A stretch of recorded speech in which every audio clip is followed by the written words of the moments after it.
ઉપવાસ અને આંદોલન ચાલુ કર્યું છે તો આ વાતથી આપ શ્રી વાકેફ છો, પરંતુ શરમજનક બાબત તો એ છે કે ગાબટ ગામે ભૂતકાળમાં કે શાહ સાહેબ જે ગુજરાત રાજ્યના ગવર્નર હતા, માનનીય રમેશભાઈ શાહ સાહેબ, અમેરિકામાં એમનું પણ ગાબટ ગામ માટે સારું યોગદાન છે. ગાબટ ગામની મોટા ડોક્ટરો, એન્જિનિયર, વકીલો, વૈજ્ઞાનિકો મળેલ છે.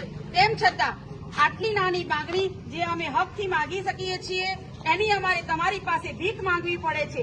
જ્યારે ચૂંટણીની તારીખ આવે છે ત્યારે ભાજપ પહેલું રણસિંગુ ગાબટથી જ ફૂકે છે અને એનો જ વિજય થાય છે. ત્યારે ભાજપ પહેલું રણસિંગુ ગાબટથી જ ફૂકે છે અને એનો જ વિજય થાય છે. તેમ છતાં ગાબટ ગામ માટે ઘણા જ અન્યાય ભૂતકાળમાં થયેલા છે. પીએચસીમાં પણ અન્યાય થયો અને આજે પીએચસી છે પણ ના બરાબર છે, પણ મોટા ભાગ ગાબટને મળ્યો નથી, મોટો લાભ ગાબટને મળ્યો નથી. વસ્તીની દ્રષ્ટિએ ગાબટ સાઠંબા મોટું છે. આજ સુધી સાઠંબાનું નામ કેન્દ્ર લેવલ નથી, જ્યારે ગાબટ ગામની ગુંજ કેન્દ્ર લેવલ સુધી છે. ગાબટ ગામમાં લોકો આત્મનિર્ભર છે, એમને પોતાના પગ પર ઉભા રહેવામાં આવડે છે, પરંતુ આ સરકારી અને ભાજપનું કામ છે. જો સરકાર અને ભાજપ અમારી તરફ દ્વેષ ભાવના રાખે તો અમારી ફરજ છે કે અમે માગીએ અને ચૂંટણી તથા ભાજપનો બહિષ્કાર કરીએ.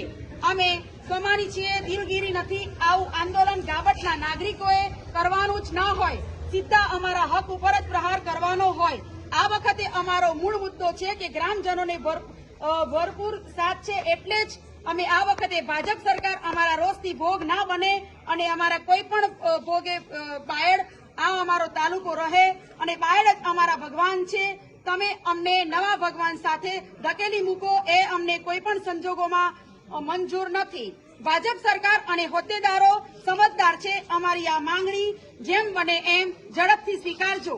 અમારે બીજા કોઈ રસ્તા અપનાવવા નથી, કારણ કે ગાબટની પ્રજા શાંત અને સમજુ છે. મહેરબાની કરી અમને શાંત રહેવા દેજો. ખોટા શાંત પાણીમાં પથ્થર નાખવાનું કામ કરતા નથી. અમારી આ નાની માંગણી કોઈ મોટું સ્વરૂપ ન લે એ પહેલા સત્વરે નિર્ણય લેવો વિનંતી. એડ લિખિતમ મહિલા મંડળ તેમજ ગાબટના ગ્રામજનો.